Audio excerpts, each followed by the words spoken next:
supposed to also, if it works out fine, to mention that the Yemei Iyun are in celebration of some number of years of the founding of this yeshiva. 50? 50 years of the yeshiva. I was here in the yeshiva for a gap year in 94, 95. I just took a walk around. Certain parts have not changed. This was not here. This room did not exist. But anyway, this is probably one of the proudest moments in my life, that I'm standing on the other side of the desk teaching at Har Etzion in some capacity. And I can't help but mention the leaders of this institution at the time, Harav Lichtenstein and Harav Amital Zichronam Livracha, who in one way or another inspired what I do today. We're going to start actually without the Tanakh in the year 1873. The year is 1873, and our main character for the moment is a man named George Smith. Yes, that was his actual name. There's a little feedback. Now I'm hearing myself from this side. George Smith was one of the first students of what we call cuneiform. That is the wedge-shaped writing of primarily the area that is Mesopotamia, that began in southern Mesopotamia, spread throughout the Near East. In 1873, Smith was working in the British Museum, and he had a tablet, right, a clay tablet, which would have been about as big as this, actually, not a bad, about as big as that. Maybe a little bit bigger, actually, because this particular tablet is a little bit longer. As in many cases, when you work with ancient materials, you often have a sense of what's going to be there before you actually read it, right? You don't go in completely blind. You have a sense that what you're looking at is probably important because it came from, in this particular case, it was part of one of the world's first libraries built by the last Assyrian king, Ashurbanipal, who was something of a megalomaniac about collecting these things, collected everything he could possibly. And the British Museum had been digging, or the British Museum pretty much had been digging in the remains of his library. And Smith knew that what he had was probably a literary text, which means a story, right? And I will just add, as if we know the kind of the makeup of what we have in cuneiform, most of it is actually not literature. It's not stuff you'd want to read, take home, and look at your bed. It's mostly economic records. Think of us and paper. Okay, I know it's on its way out, but everything you do on paper, if you think about all the stuff you use paper for, you actually don't use it mostly to write literature, right? Most of the paper in the world goes to, what in Hebrew they call shtarot, right? Which, by the way, is an Akkadian word in Hebrew. Shtarot, documents, and that's most of what we have is economic, legal, and so on. But in the library, we actually have what we would call primarily literary texts, right? Literature, French belles lettres.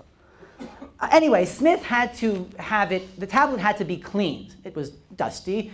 And you don't just clean it. You actually had to use a professional curator who was out to lunch at the moment at the British Museum. So he had to wait. He gave it, and he got it back. And and now I'm quoting to you pretty much from one of the earliest histories of the field that we call Assyriology, the field of the study of Assyria. It's got a title that only the British could give it, by a man named Wallace Budge.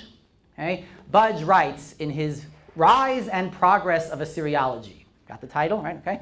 Okay, right. It's a very British title, yes? The Rise and Progress of Assyriology, which is early 20th century book, writing about 1873. Budge writes that Smith took the tablet and began to read the line that the conservator had brought to light. When he saw what his writing, and here I'm going to paraphrase a little bit, now I'm going to directly quote, Smith got out of his seat and said, "I am the first man to read that, after more than 2,000 years of oblivion. Right? So he is encountering a text for the first time in over 2,000 years, and yes, he's aware that this is something important. He's now read it, and he says, I'm the first person to read it in 2,000 years of oblivion. And according to Budge, in The Rise and Progress, he is reported to have begun to undress himself. And this is one of the famous moments in Assyriology. We like to talk about Smith undressing himself. Now, again, in the British mode, remember, right, he's a post-Victorian, maybe he's a little bit Edwardian, a little bit Victorian, Budge is. So undressing yourself is not what we would think of as an American, certainly not in modern media. Probably he took off his jacket, okay? That's the going understanding of he began to undress himself. Okay, so it was an exciting moment in the history of the field in 1873. Smith knows is very important. What was this that got him so excited? Well, today we're going to look at that, what exactly got him so excited, why it was so exciting on its own, and why is it exciting for us as students of Tanakh. What Smith was looking at became known as the Deluge Tablet. I would use a blackboard, only there's a guy in the back who really can't see. So no, nobody can see beyond a certain point here anyway, so there's no point to this. The Deluge Tablet, the tablet that describes the flood, deluge, right, the flood. The Deluge Tablet was so famous, like Helen of Troy, it launched 1,000 ships. The London Daily Telegraph, as a result of Smith's discovery of the Deluge Tablet, the London Daily Telegraph sponsored an archaeological dig, offered 1,000 British pounds, which even today is a lot of money, back then was all the more, for further excavation leading to more tablets in this story. If you could find more of this, we'll pay you 1,000 pounds, right? Or not really. It was really more like we're sponsoring it, go out and find it, right? Okay, so they sponsored. The New York Times, if you go back to 1873-4, you can read on the front page about the excavations at Kuyunjik, that's Ashurbanipal's library. You can read about the excavations ongoing and how Smith reports that he's found more, and so on. Right? This was the news of the day in 1873. What was so exciting? Well, what I want to do now is understand that, why it was so exciting, and to use this as a case study, or maybe perhaps a, let's see. Can you hear me in the back? Oh, can you lower the volume? I don't know if I can, but אפשר להנמיך את הvolume? Well, the problem is I like to move around. Sorry. All right, let's see what happens.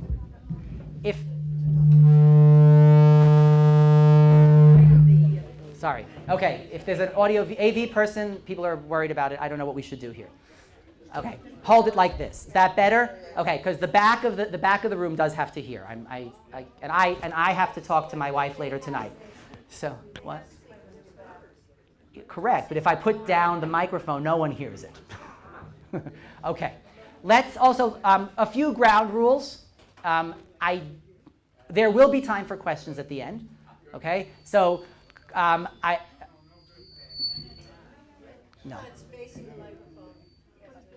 Okay. Okay. I'm concerned about. Yeah. Okay. Okay. Right. Okay. Fine. Let's try that. Okay. All right. I apologize for this. Let's not let the technical get in the way. Okay. So some ground rules before we go any further. I will ask questions and I will ask for answers, but as they say, baharamat yad. Okay. Please raise your hand when you are ready to answer. Don't just shout out. Okay. It's just in a room this large with this many people, I find it hard to manage the shout out. So please hold your questions. If you're concerned about memory, jot down the question. Probably won't miss much by jotting things down. And feel free to come up to ask the question at the end. Okay? I'll make sure to have time at the end for questions. And also, I'll be here afterwards. We have about a 20-minute break afterwards, so you can certainly come up afterwards and ask specific questions. What we're going to do today is study the first 11 chapters of Sefer Bereishit. and we're going to read them together with what ultimately becomes known as the Epic of Gilgamesh, and specifically what Smith was holding in front of him, which was the 11th tablet of what we now know is what even Smith knew was the 11th tablet in a series of tablets, a story called the Epic of Gilgamesh. Okay? By now, most Western English speakers have heard of this story. It's actually one of the few really good stories that survive. Okay? Most of what survives is only of interest if you're interested in ancient religion, but this is really a good story. Okay? Almost as soon as it was published, authors around the world began appreciating it as great literature, and perhaps even the world's first great piece of literature. Okay? We can debate that too. But it really does reward reading. So if you get a chance to copy, it's on the internet. Get a good edition. The best editions are by a guy named Andrew George. Okay? If you want to just know, we have a very good edition now. It's available in Penguin. You can get it paperback. There's all kinds. George's translation is really great. Anyway, we're going to look at the 11th tablet. We're going to start with that and talk about why it's so exciting. Then we're going to learn a little bit about what we know about that 11th tablet now, and a little bit of the discoveries since 1873, and why those really are even more important for appreciating Parakim Aleph to Yud Aleph in Sefer Bereishit. So what I'd like to do now, if you look at your handout, you'll see that item 1, or Roman 1, on the first page, which continues on to the second page, letters A, B, C, D, E, and F, and maybe even G. No, F, right? A through F, okay? 1A to 1F. What I'm going to do, I'm going to try anyway, pedagogically, is I'm going to actually make you do a little work, okay? Okay? What I want to do is I'm going to divide the room, or break up the room into A, B, C, D, E, F, 6, okay? So this group over here from the, Shalom, raise your hand. Okay, sitting on his side of the room there, okay, that from the aisle to the window, you do item A, okay? Okay, from that row where Rabbi Field is sitting, okay? See, I got some hacks in the audience, okay? Forward to me, item B, okay? A, B, okay, this row, continuing the line all the way to the wall. Okay, gentleman with the blue check shirt, raise your hand. Going forward, C. Okay, A, B, C. From the lady with the green jacket, raise your hand. To the back of the room. Yeah, to the back of the room. Okay, you do D. Okay, the middle section back there from the lady with the black hat to the cameraman. Or next to the cameraman, gentleman with the black shirt, okay, right? That's E, and everyone else in the back, F, okay? All the way in the back, F.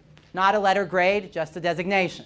Okay, A, B, C, D, E, F. Okay, each section that I've done here, I've given you, the English is a quotation from the Epic of Gilgamesh, from the 11th tablet, the Deluge tablet, and next to the actual Roman letter, the English letter, you have a citation. Bereishit, this, Perek, this, Pasuk, that. What you need to do is find those Psukim in your Tanakh, in digital or print, okay? And read the Tanakh, then look at the Akkadian text, the Babylonian text, and tell me why I juxtaposed the two, okay? What's the importance of, why are they together, okay? Now, it may be that it'll take you less time. If it does take you less time, you may go on and look at other ones, okay? Other parallels that I set up. This is just a way of involving the entire room in the process. So, take, let's say, 5 minutes of your time, study the Psukim together with the Epic of Gilgamesh, and I'll pull you out again in a minute, okay? Okay. Stop where you are. I hope you've had enough time to at least glance at one set of psukim that I gave you. Some of them were a little bit longer chunks, others were shorter, and I know that we have multiple skill levels here, so all of that together, that's why we have me to bring it all back. Okay. So I asked A, right? Group A. Okay. Can someone from Group A, you don't have to not representing anything, what did you find from the comparison? Yeah. There is no mention that the gods created the world. Okay. And there is no reason given. Okay, so right now, so the gentleman over here has said there's no reason given, and it doesn't say that the gods created the world. Let's focus our answer when I ask you to report back to me. Focus your answer on what there is that's similar rather than what's different for the moment, okay? We will get to what's different, I promise. But let's first talk about what's similar and why Smith is so excited. Yeah? It's a divine decision to bring the flood. Yes, there's a divine decision to bring the flood, right?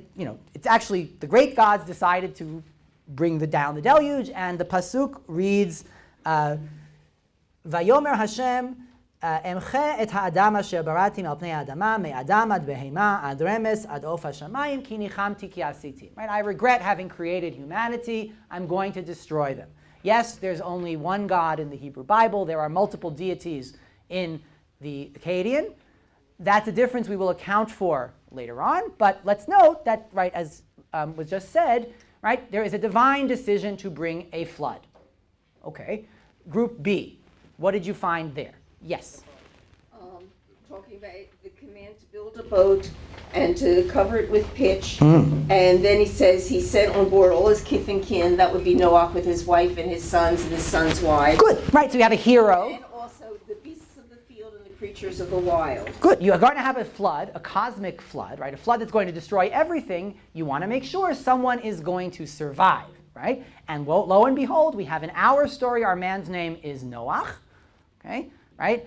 In the Mesopotamian story, I didn't actually tell you his name, okay? His name, it's actually going to be important. His name changes, okay? In this version of the story, his name is Utnapishtim, okay? You don't have to remember that. It's not Gilgamesh, okay? It's Utnapishtim. I once actually gave an exam, I was the assistant grading the exam, and the professor told me I couldn't write on the board all the different wrong ways of spelling Utnapishtim in the exam. But it was quite funny. Like we had like 80 students. There were probably 60 different ways of spelling the thing. Okay, back to our story. So we have a hero who is going to be saved from this flood. He has a seaworthy vessel. And I want to focus in, just for a moment, on the word in the Tanakh. If you look at the pasuk in Bereishit, Perek Vav, okay, pasuk Yud Dalid. Okay, pasuk Yud Dalid, Vav Yud Dalid, Bereishit Vav Yud Dalid, and what is the word? One word. This is a one-word answer for the entire group. What is the word that is used to designate the waterproofing mechanism? What is Noach to use to waterproof his vessel? Kofer. Right? You have a verb v'chafarta otam mibayit umichutz ba kofer, translated usually as pitch. Okay. You see that I wrote one Akkadian word. You're going to go home with one Akkadian word today, okay, and a few names. But one Akkadian word, kupri, or kupru, depending on where it functions in the sentence, okay. Kupru, okay. You can hear the similarity, yes? Kofer, kupru, right? Three, right, the same. It's a Semitic language, folks, okay. Akkadian is a Semitic language. It works just like Hebrew, three-letter roots, okay. Roots of three letters, and the sounds are exactly the same. Not much, right. You can, the fe and the pay we can account for after class, okay? But now, what's important, and this is something that has been pointed out, most of what I'm going to say today, by the way, you can, there's some reading you can do in Understanding Genesis by Sarna, and the articles that I cited at the end by Tikva from Merkensky. But what has been pointed out here is that we actually have, in Parshat Noach, not the native Hebrew word for what Noach is doing, right? For the pitch word, the thing that he's using, if you were a good Hebrew speaker, you wouldn't say it with kofer, okay? And Sarna cites another example of a person, actually a woman, who is going to build a seaworthy or water-safe, watertight vessel, right, in Sefer Shmot. Okay, who does this? Well, Moshe's mother, right? Okay, she's actually not called Yocheved there, but okay, Moshe's mother, the woman. If you look at the pasuk, and I wrote it down here, so it's pasuk Shmot Perek Bet pasuk Gimel. What is the word that is used? Go look it up. L'daf Dev. Okay? Okay, Balei Kriya, turn on your, okay? Okay, chapter 2, verse 3. Okay, what does she do? This woman has this child, she's going to put him in the bushes at the Nile. What does she do? Vatachmira ba chemar uvazefet. Vazafet. Okay? Chemar and zefet are the two things that are used. What's not used? Good. Okay? Right? Okay. So if you were going to do this in good biblical Hebrew, right? Okay, well, or in standard biblical Hebrew, let's call it that. If you're going to be a purist about this in Ivrit Mikra'it, in biblical Hebrew, you would do it the way Moshe's mother does it, right? Bachemar uvazefet. Okay? If you're doing it, Noach's doing it with kofir, with a word that is an Akkadian loan word. Okay? The word kofir, and this is why this is important and why I'm dwelling on this. The word kofir in Parshat Noach is different from the word kofir anywhere else in the Tanakh. Okay? The word kofir exists all over the place. Can anyone give me an example? What? Kapara, good, right? Okay. Yeah, okay, same thing, right? Okay, the kofir also, each kofir nafsho, right? You pay your whatever it is. Again, they're all related. Never, except for here, does it mean to caulk it with pitch. Okay? So two things about this word kofir. Number one, it's being used funny in Hebrew, right? It's never used to mean this in the Tanakh. Never. You can go look at your concordance afterwards. Okay? Never is it used to mean pitch over or make waterproof or use it for waterproofing. And what's more, we know how you would do this in the Tanakh, right? How you would say this in biblical Hebrew would not be to use the word kofir, but rather, what word? Zefet or chemar, right? Chemar, tachmiraba, chemar or zafet, right? So what this indicates, in all likelihood, is we have here what we call a smoking gun, okay? A smoking gun that suggests, what does a smoking gun mean in the movies, right? That the guy shot it, yes, right? A smoking gun means that, right, you have hard evidence that something's going on, right? It looks very much like Parshat Noach, or the story of the flood, incorporates an Akkadian word, that's pretty clear, into the story, probably because it borrowed the story from that civilization. Okay? It shared the story. You want to call it sharing, you want to call it borrowing, you want to call it was under the influence. All of those are possibilities, and you can go to graduate seminars and exactly how this might have happened. Okay?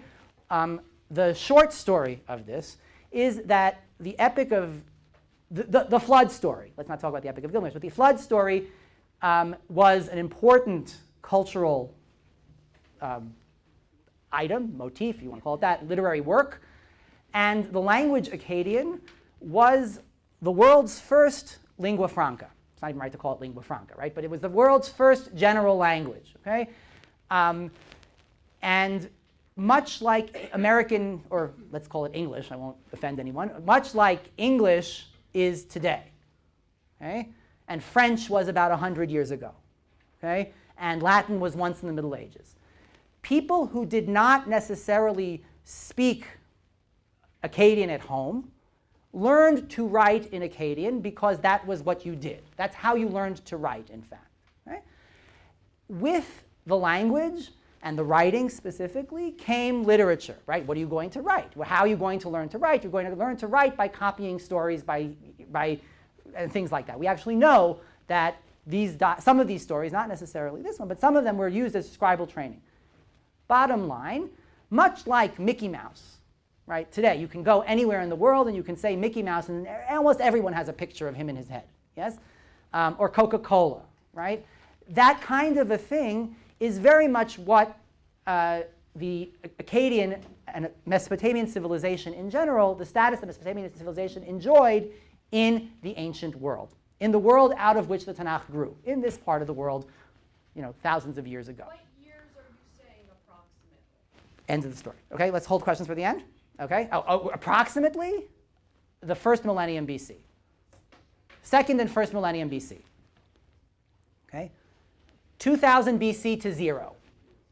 The lingua franca part of it, okay, is 1500 until 1000, almost 700. Okay, if you need the historical, Okay, and I'll go on with this a little bit maybe afterwards with the questions, but let's just acknowledge the fact that the Tanakh itself says this is where they came from the land between the rivers. Be'ever hanahar yashvu avotechem, that's there. Okay, Avraham migrates from Ur Kasdim, all likelihood there. Okay, at almost every point they have that wonderful timeline that they distributed in our bags. Almost every point you have on that timeline, there is a direct connection between this part of the world where we are right now and the part of the world that's now Iraq. Okay? Either because they were dominant in the region, that is, we were actually, this land was part of that world, part of that political entity, or because of cultural diffusion.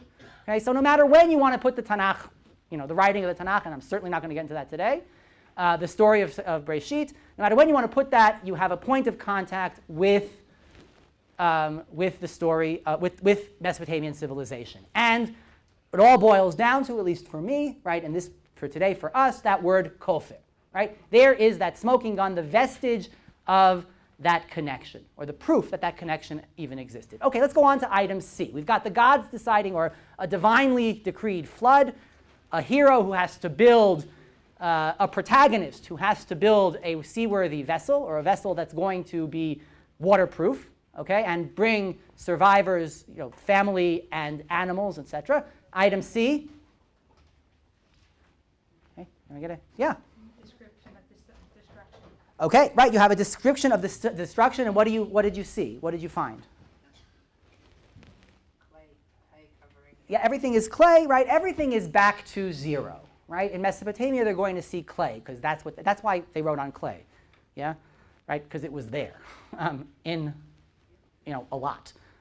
Parashat Migdal Bavel, right? We're going to come back to that in a few minutes. But Tehillah Chemar Lechomer, right? There's that word again, right? Chemar, right? Notice, okay, right? The Chemar became the stuff that they used because that was where they were. Okay, that was what was there. Okay, good. So you have this destruction that everything had turned to clay, flat like a roof of a house, complete and utter destruction. The gods decree it, deities decree it, and so it happens. Okay. Next, item D. That's the group back there. Yeah. Somebody. We did C. Now we're at D. Who's the group back there? Somebody, don't be ashamed. Don't payesh. Over there? Okay. D. The ark came to rest on a mountain. Good. Not just one. In our story in the Tanakh, it's multiple mountains, actually. Harei Ararat. Okay? The mountains of Ararat, which we usually translate as Urartu, which is our modern-day Armenia. Okay? Eastern Turkey. You don't want to go there today, okay?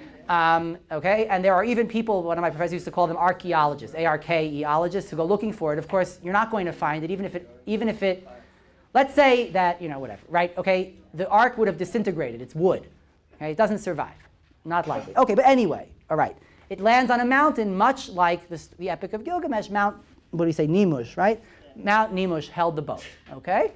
So, again, number one, divinely decreed flood. Number two, protagonist saved with all the others in a seaworthy vessel. Number three, the flood actually happens. D, the ark rests on a mountain. Okay. E, can I get a volunteer from the E group? Yeah. Okay, so in the case that we actually read about Noach and testing the birds to see if they go on land already. Uh-huh.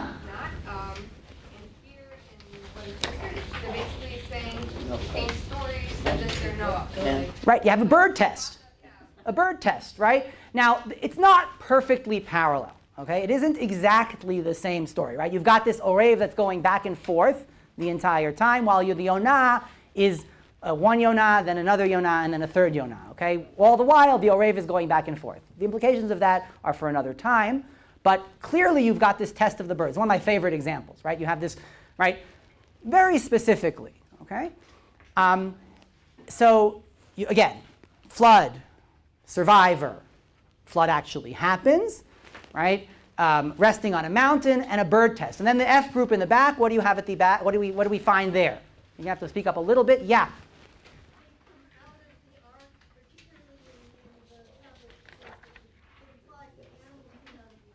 Sorry, the animals came out of the ark? Mm-hmm.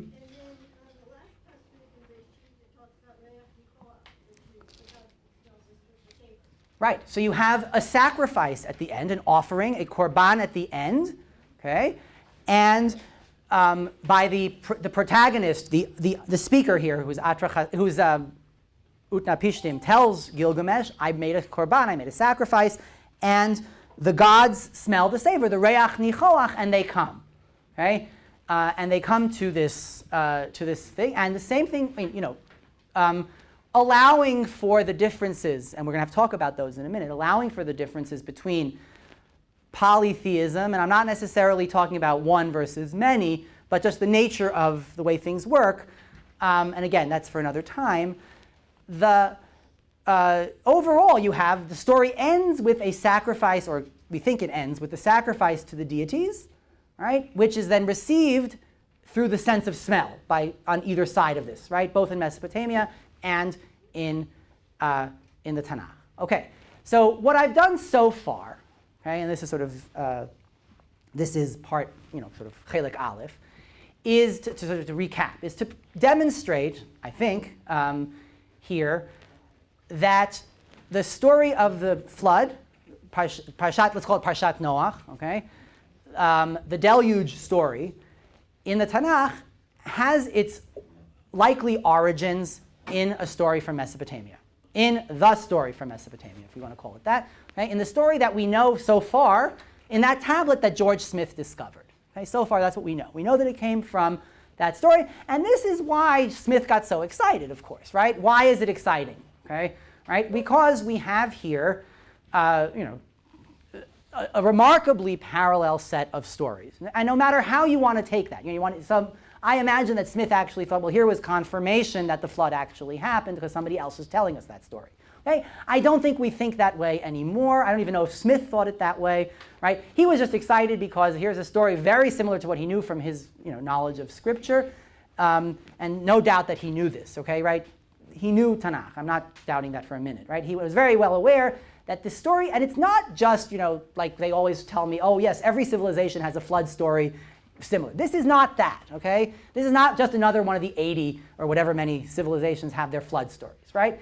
This boils, and why do I say that? I say that, number one, on a linguistic ground, right? Number one, we've got that smoking gun kofir, right? That tells me that word doesn't belong, that word is an Akkadianism right there sitting there. And more generally, you've got this accumulation of similarities that leads me in that direction, okay?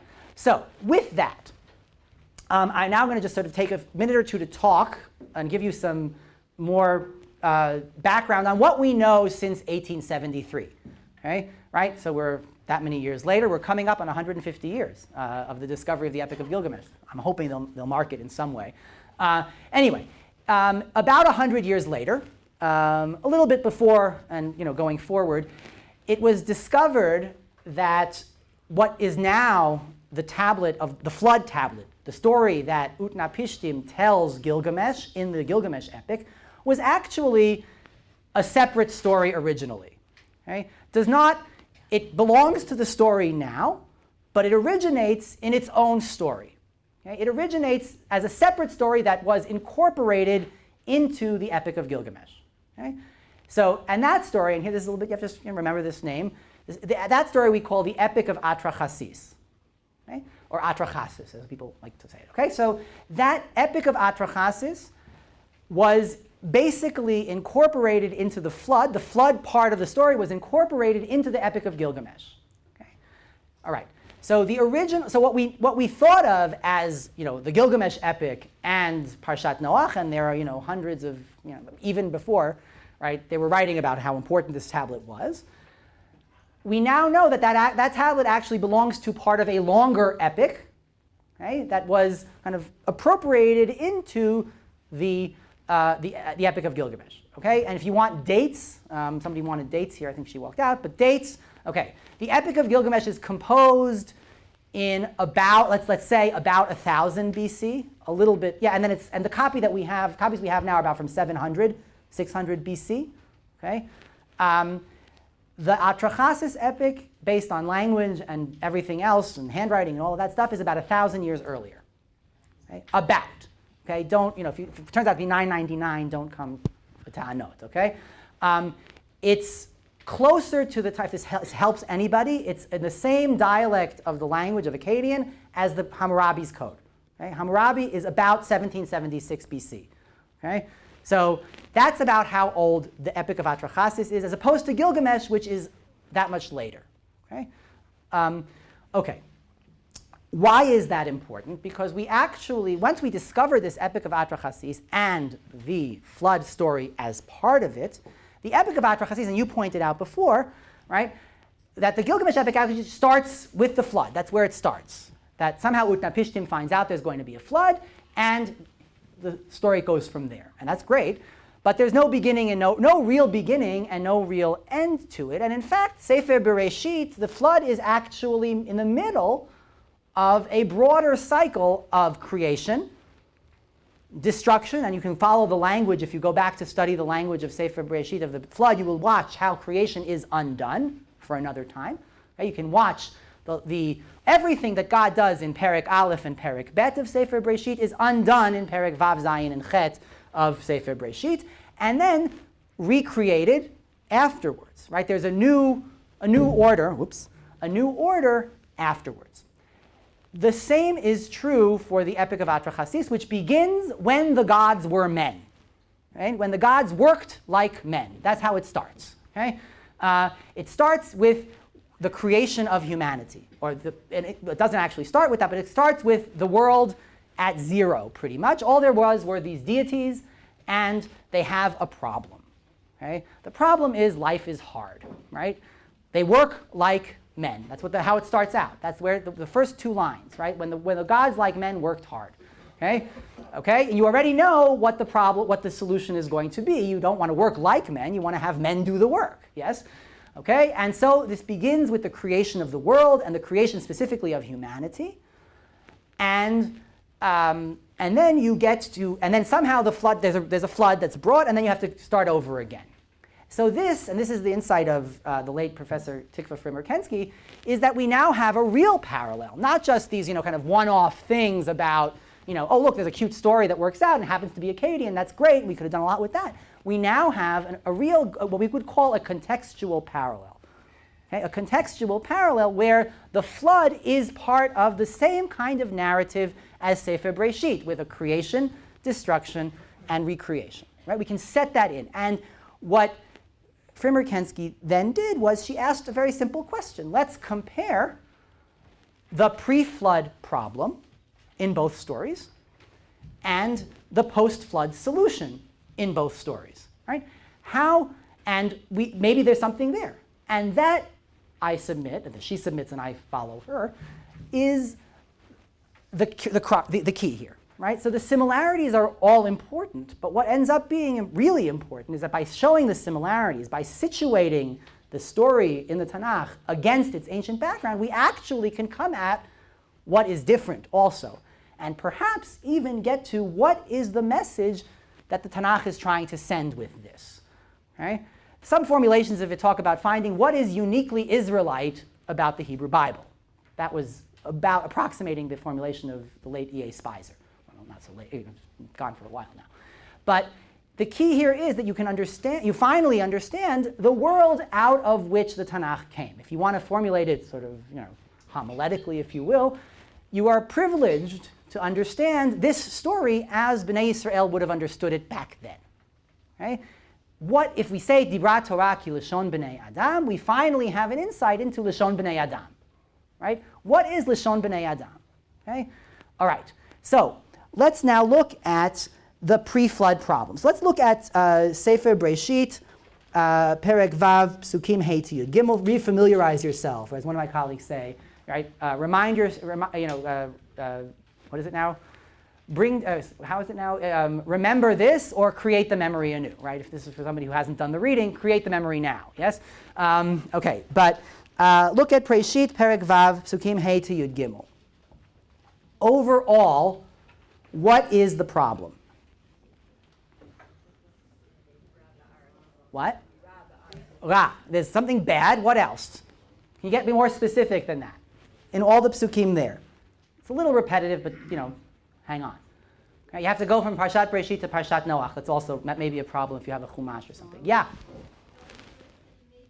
God regrets. Why? No, in Bereishit, why? Why in Bereishit does God regret? What? Hishchit kol basar et darko al haaretz. Very good. Yeah. Where do you see that?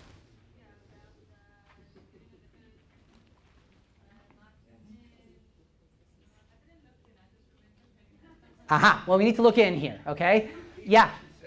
What she just said that the powerful were taking advantage of the less advantaged. I don't see that there yet. We will see that in a minute, but not quite yet. Okay.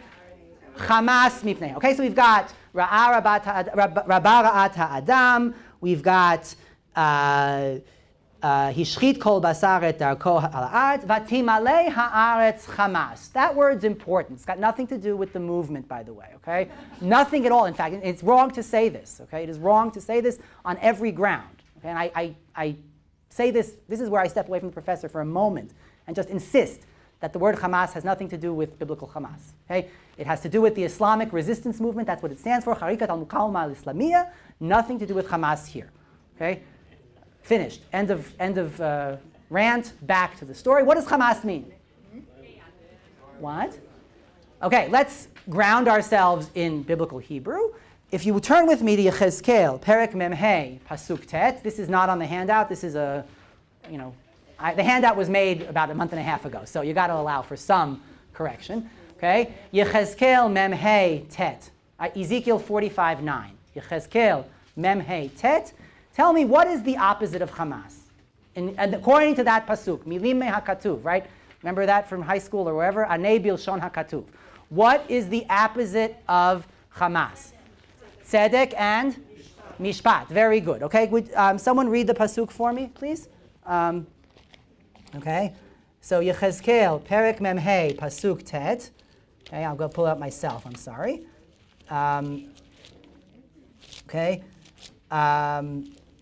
Okay. Nisiei Yisrael, he's talking to the leaders of Israel. Hamas v'shod hasiru, remove Hamas and, let's call it plunder or something like that, from you. Umishpat utzdaka asu, remove Hamas and do mishpat utzdaka. So right there, right, there's what a concordance can do for you. You just go look at the word Hamas in the concordance, find a good example. Now I did the work for you. I told you, go look for this, right? Okay, so in the back, the lady in the light blue shirt who said that they were taking advantage or whatever it was there, not wrong, but it's hidden in the word Hamas, and you need to go sort of unpack it by way of Yechezkel. So, and then Rashi is not so far off when he says Gezel. Yeah, Rashi says Hamas hu Gezel. Yeah, that's correct. I think that's it's about but let's call it lawlessness. I believe the JPS. If anyone has the JPS translation, they say lawlessness there, perhaps, or corruption. Okay, all right. So the pre-flood problem in Bereishit is Hamas. Lawlessness, hishchit kol basar. We'll lump it all together for our purposes today. And we have, because we have to get moving ahead. Okay? According to Bereishit, according to the Epic of Atrachasis, remember, right, we now have the full story. Why did the gods decide to bring the flood? Yeah.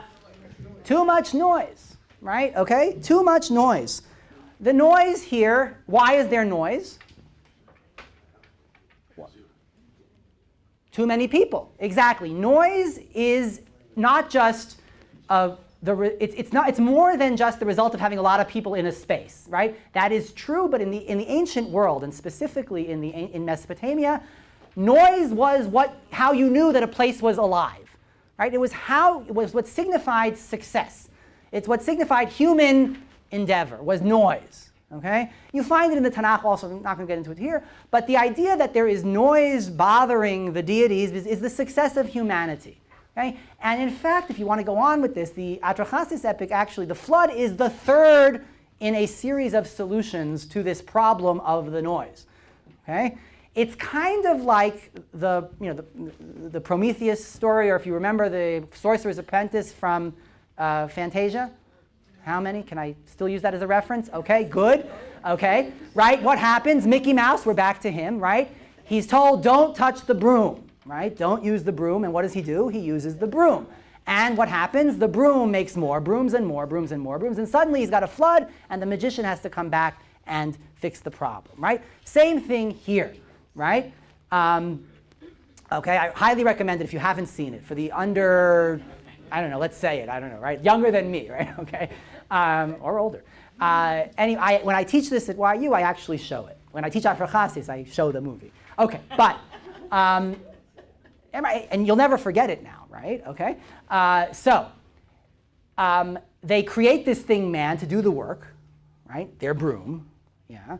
And now there's too successful. There's too much noise. We can't sleep, right? Enlil can't sleep, right? Too much noise. The land was bellowing, right? So the problem is the noise of mankind. Okay? Now let's look at the solution. If your problem is tzedek u'mishpat, is Hamas, what's your solution going to be based on Yechezkel?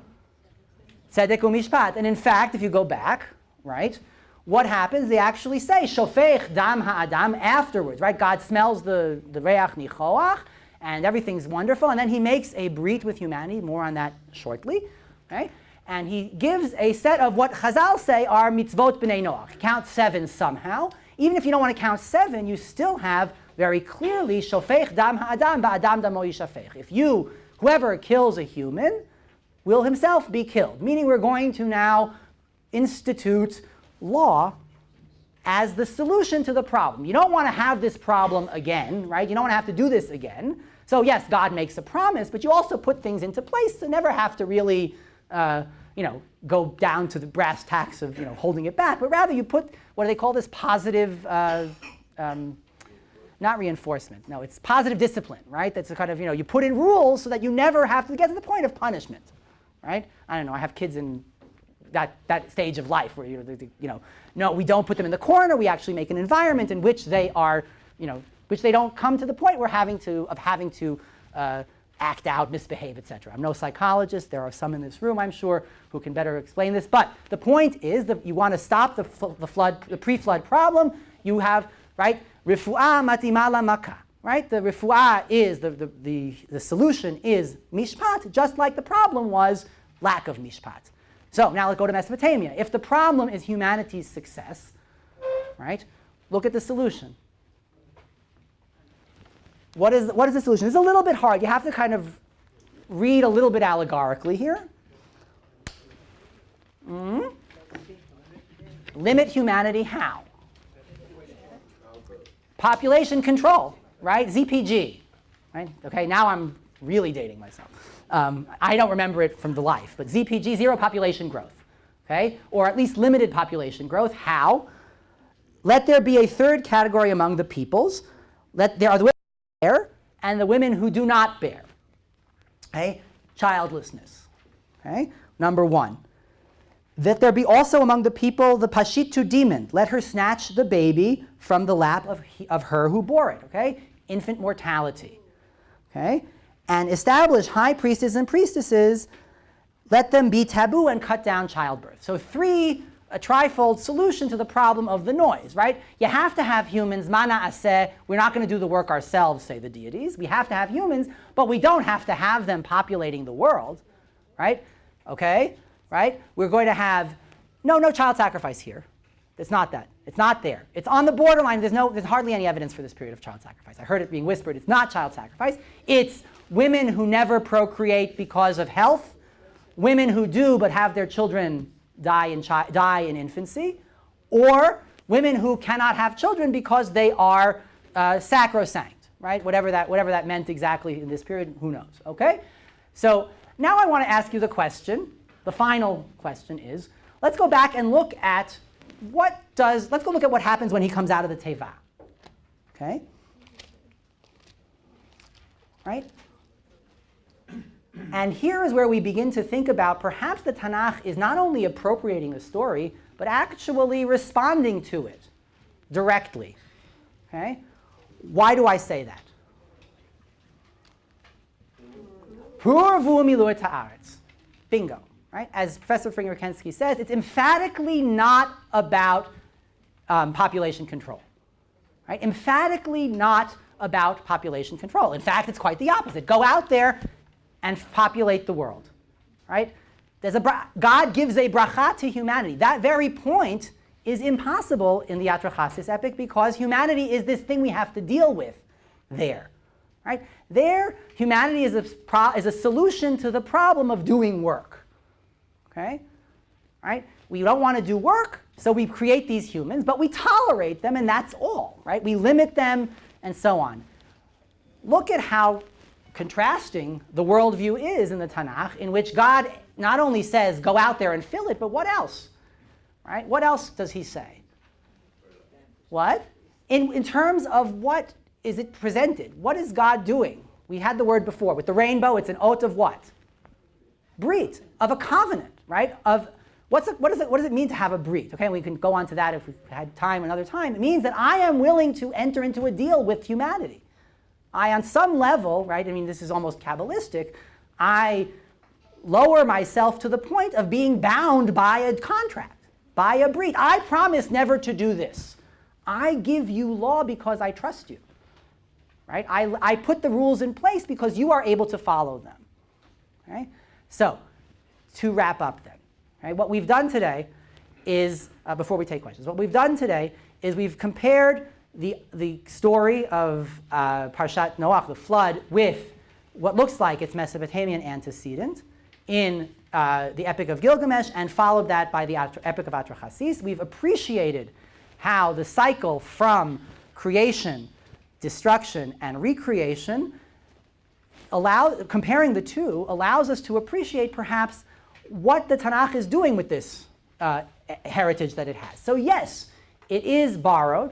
Yes, it does come from there, but it takes it and it shapes it in its own way. It takes it and gives it its own spin.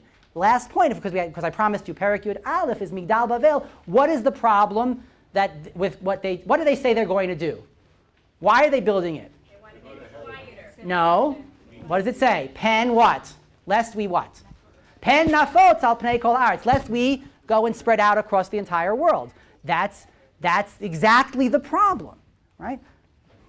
Hashiur nigmar be'od 10 dakot. Okay, and so the point here is that the story ends up being about a flood, but about a completely different set of values, about a set of values that has a faith in humanity rather than a humanity being a burden, and so, as we say, emphatically not about population control. Okay, I'll take questions for the final, 10 dakot or so. Yes.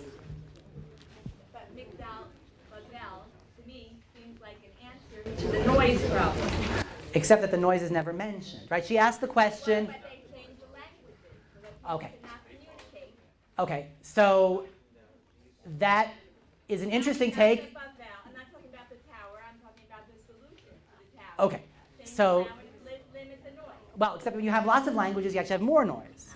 Anyway, it's I don't see it. If you want noise and the parallel to the noise, okay, anybody want to take I can give you that. That's in Zakat Stom va'amora ki rabba v'chatatam ki chavda me'od.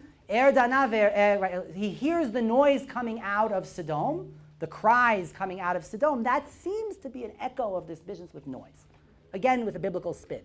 Okay? Interesting point about the languages, I'm not sure. Okay, yeah?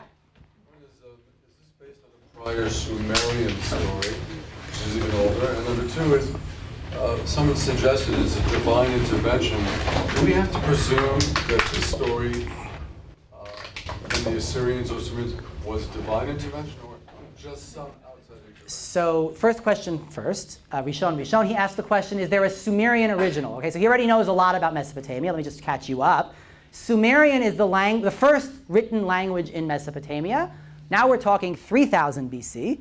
Okay, that's about the limits of our knowledge of writing. 3000 BC, yes and no. There was probably some Sumerian original flood. It's nowhere near as extensive as the other ones. Okay, so the best stories come from here. And I did a little bit cherry picking. If you're interested, you can read a very good book by my teacher Jeffrey Tigay, The Evolution of the Gilgamesh Epic. He goes through the whole chain of events.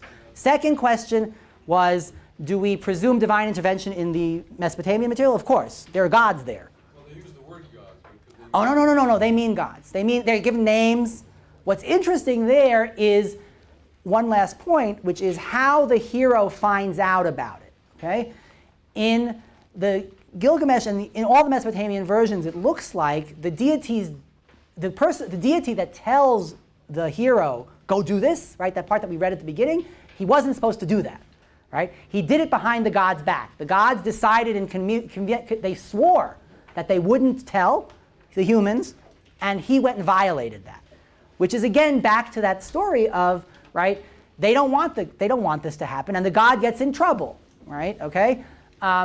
Compare that with Sefer Bereishit, where it seems to be, out there, kind of God really wants the humans to survive. It's just that there's a problem right now. We have the snake giving information. So better than that is Iyov saying, "I heard from Davar Yegun Avelai," and so on. But yes, the snake. Okay, maybe. All right. We have a few times. Yeah. So, is your thesis that the whoever wrote the Tanakh went and looked at Gilgamesh and said, let's make up that same story? The question is, for the benefit of people who might not hear, is my thesis that somebody whoever wrote the Tanakh looked at the Gilgamesh epic and wrote it in Hebrew? Farteicht and Farbessert.